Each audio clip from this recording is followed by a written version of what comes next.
สบายดีเจ้าตัวนี้เขาจะมารีวิวเส้นขาจริงของเตาอบซิลเวอร์เคกขนาดมัน48 ลิตรตัวนี้กำลังไฟมัน 2,000 วัตต์นะเจ้าเส้นขาจริงแบบนี้แล้วนะเจ้าเป็นสีดำงามแบบนี้แล้วเนาะซึ่งทางลุ่มด้านลุ่มนี่จะมีลวดเทศความร้อนอยู่ซ่องเส้นเนาะถึงคือซ่องเส้นนะเจ้ามีเหล็กปีงมาให้แล้วก็ผ่าทัดห้องน้ำมันเนาะหรือว่าใส่ปีงห้องพวกเบเกอรี่ยังไงตัวนี้เดี๋ยวมันจะมาวัดเทกันขนาดในเบิ่งเนาะว่า48 ลิตรมันได้เท่าใดลวงยาวแต่ปากมันนี่มานี่ได้อยู่ที่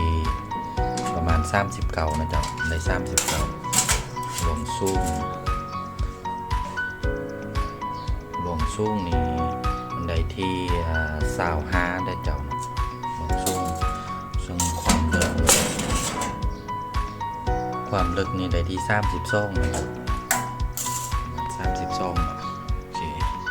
เดี๋ยวเราจะมาเบิ่งการใช้งานนิดนึงซึ่งตัวนี้นี่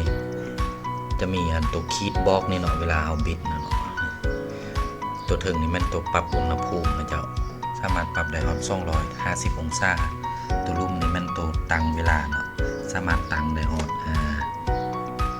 60 นาทีนะเจ้าเวลาใช้งานก็มีแต่บิดตัวอุณหภูมินี่ก่อนเนาะแล้วก็มาเลือกเอาตัวบิดเวลาตรงนี้มันก็ใช้งานนะเจ้าโอเคส่วนตัวนี้นี่แม่นตัว